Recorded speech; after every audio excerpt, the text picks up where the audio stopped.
Here's what part of that landscape looks like. It involves some of the biggest names in tech that have been shelling out billions of dollars in those ambitions. Cruise, of course, is backed by General Motors. Its main robotaxi competitor is Waymo, which is owned by Alphabet. Others in the space include Amazon, which bought Zoox for $1.2 billion in 2020, Apple's rumored Project Titan that we know very little about, and Tesla's own, though very early, plans for a full robotaxi fleet. 안녕하세요. 미국 뉴스에서 대서특필로 보도가 되는 것이 파나소닉 배터리 경고 때문에 테슬라가 무려 5%나 떨어졌다. 파나소닉 쇼크에 대해서 계속 언급을 하고 있죠. 한국 뉴스를 살펴보시더라도 파나소닉의 생산 축소가 테슬라 판매량에도 영향을 줄 것이라고 부정적인 이야기들이 계속해서 나오고 있는데요. 투자자분들은 이 부분에 대해서 정확한 팩트를 짚고 넘어가셔야겠죠. 현재 야후 파이낸스에서는 테슬라가 $200 밑으로 떨어졌다. 여기에 포커스를 맞춰서 방송을 진행하고 있고요. 한국 언론에서도 $200가 깨진 테슬라 목표 주가 $150가 아닐까, 이런 말씀들이 굉장히 많이 나오면서 많은 주주분들께서 걱정을 하고 계시는데요. 하지만 그와 반대로 서학개미 형들은 상승 쪽으로 베팅을 걸고 있는데요. 그 중에서도 가장 많이 사는 종목은 첫 번째 테슬라, 두 번째는 쏙슬 TQ 순으로 이어지고 있습니다. 그렇다면 지금 이 순간에 많은 비판 여론이 넘치는 테슬라를 매수하는 분들의 심리는 무엇일까요? 정확하게 팩트를 보고 계신 분들이 아닐까? 우선 파나소닉 쇼크에 대해서 정확한 사실을 짚고 넘어가겠습니다. 첫 번째 배터리 감산 소식은 IRA 혜택을 받기 위한 전략이고요. IRA 혜택을 받으려면 일본 생산이 아니라 네바다 공장 쪽에 생산을 집중하면서 혜택을 받아야지 파나소닉의 수익에 좋게 연결이 되지 않겠습니까? 특히나 우리가 집중해서 볼 부분은 파나소닉 일본에서 생산이 되는 테슬라 모델 S랑 X 고가 차량의 배터리 셀을 감산하겠다라는 것이겠죠. 이 부분은 당연한 결과라고 보여지는데요. 왜냐하면 지금 고금리 시대에서 전기차 부분의 고가 차량은 판매량이 꽤나 부진한 편이죠. 현재 테슬라의 주력 모델 역시나 S랑 X가 아닌 3랑 Y가 아닙니까? 그렇기 때문에 파나소닉 입장에서는 모델 S랑 X용 배터리 일본산이 아닌 네바다에 조금 더 집중을 하면서 모델 3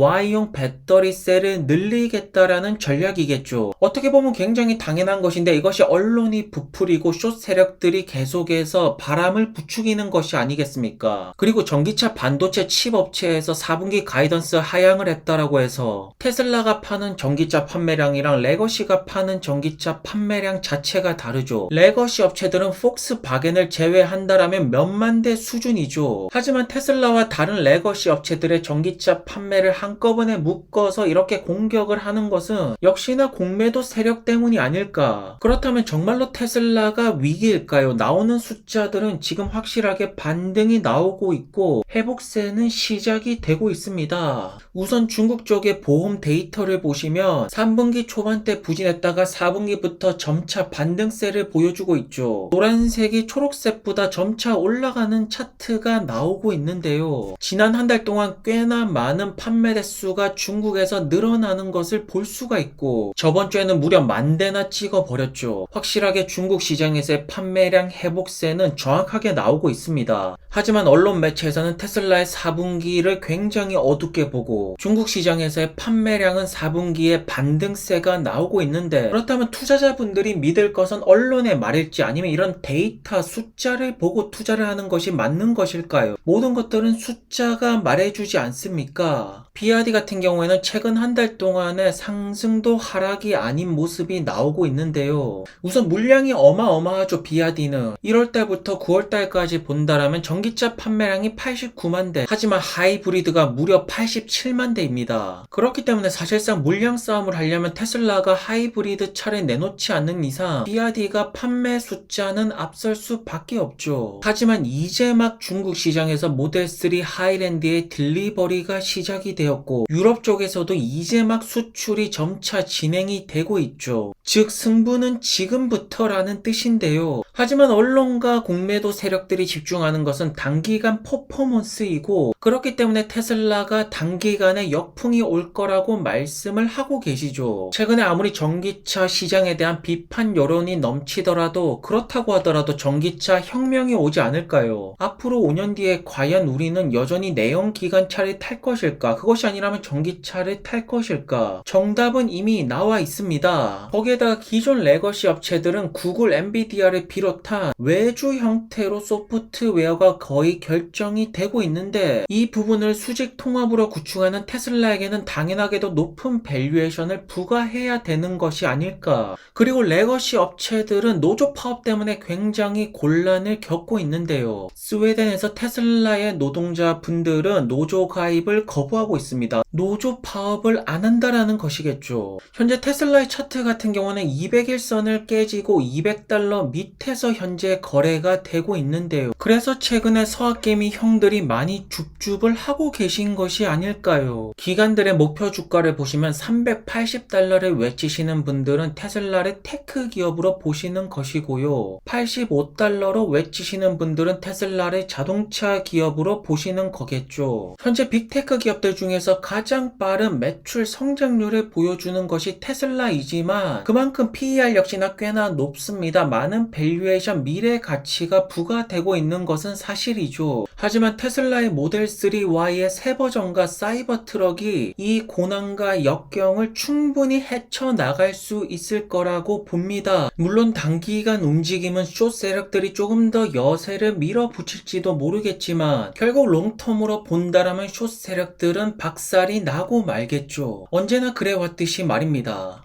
아마도 팔란티어 대부분의 주주분들은 팔란티어 3년 뒤의 미래는 궁금하지 않을 것인데요. 가장 궁금한 것은 운명의 날 목요일날 과연 어떠한 실적이 나올 것일까? 그 중에서도 가장 궁금한 것은 연속 흑자가 유지가 될 것일까? 이게 포인트가 아닙니까? 왜냐하면 결국 이 부분이 단기간의 주가 상승, 하락을 결정짓는 요소이기 때문인데요. 팔란티어의 모든 운명은 고객 숫자에 달려 있다라고 봅니다. 분기마다 30에서 40명 정도의 고객이 계속해서 늘어나고 있는데요. 과연 이번 분기 때는 몇 팀이나 고객이 늘어났을까? 물론 어닝 발표 전에 기적같이 NHS 건이 마무리가 된다라면 당연히 엄청난 주가 폭등이 나오겠지만 우리가 그 부분을 확실하게 장담을 할 수가 없죠. 우선 현재 팔란티어 같은 경우에는 B2B 기업으로서 정부 쪽에 많은 매출을 일으키는 AI 기업으로 보고 있는데요. 아직까지 그렇게 많이 유명하지는 않습니다. 하지만 팔란티어가 의료 분야에서 기술력 없이는 안 된다라는 것을 증명을 해낸다라면 미국 바이든 정부에서 AI 쪽에 엄청나게 밀어주는 자금들을 계속해서 쓸어올 수만 있다라면 결국 많은 분들이 바라시는 3분기 어닝은 계속해서 좋게 나올 수밖에 없을 것이고 그 추세는 4분기까지 이어지게 되겠죠. 그렇다면 우리는 팔란티어가 S&P 500에 편입이 되는 모습을 확인할 수가 있을 것이고요. 사실 팔란티어가 S&P 500 편입이 된다 안 된다 시기의 문제이지 안 된다라는 것이 아닙니다. 되기는 될 것입니다. 고객 숫자만 꾸준히 늘어난다라면 흑자는 당연하게도 유지가 될 수밖에 없는 시스템이 아닐까. 하지만 팔란티어를 비판적으로 보는 언론들도 있는데요. 정부 쪽에 너무 매출과 계약이 의지되고 있다. 물론 이 말도 틀린 말이 아니죠. 커머셜로 점차 확대를 시켜 나가는 것이 굉장히 중요한데요. 그 커머셜 부분의 첫 번째 섹터가 헬스케어 분야가 될 것이고 그 첫 번째 스타트는 NHS가 끊지 않을까. 현재 51선 밑에서 거래가 되고 있는 팔란티어의 주가, 사실 단기적인 움직임을 예측하기는 굉장히 힘듭니다. 하지만 결론적으로 팔란티어의 플랫폼을 대처할 수 있는 기업이 없다라면, 경쟁자가 없다라면 결국 장기적인 움직임은 우상향을 계속해서 그려나가지 않을까요? 그리고 저는 팔란티어의 경쟁자를 아직까지 전혀 찾지를 못하겠습니다. About the pathway to profitability. Do you understand why investors are nervous right now about Lucid? How does this improve gross margins? How does it move you on the path to profitability?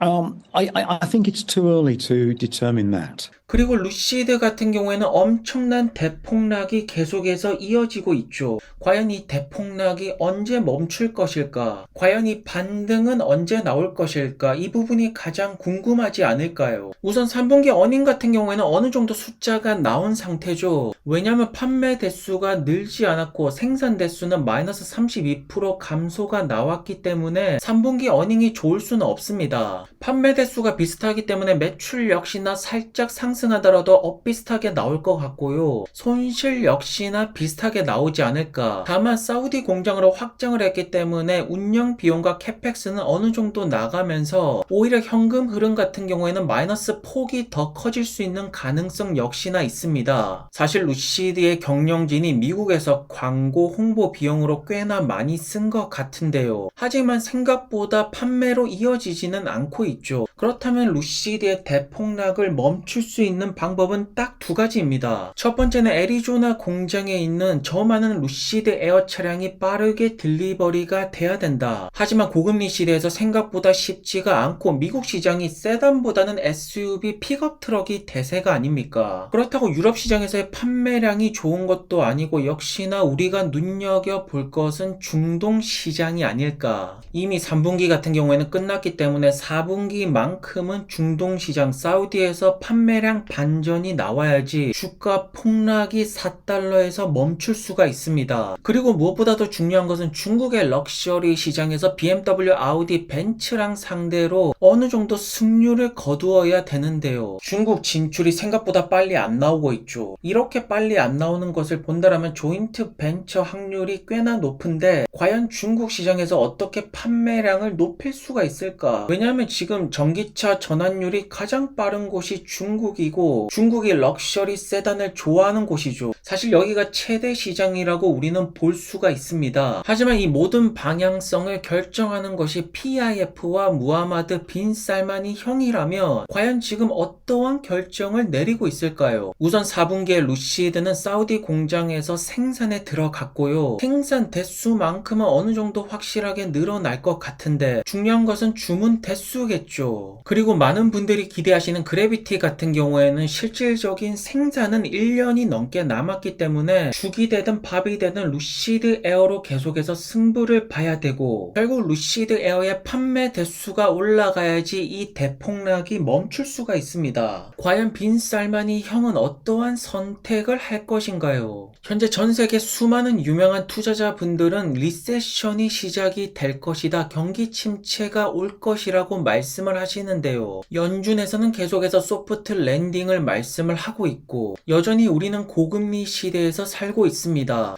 어쨌든 루시드가 조금 더 주가가 빠르게 올라가는 환경이 오려면 유동성이 더욱더 공급이 많이 돼야 된다. 지금은 너무나도 돈이 말라있는 상태라고 볼 수가 있겠네요. 오늘도 좋은 하루 되시고요. 안녕히 들어가세요.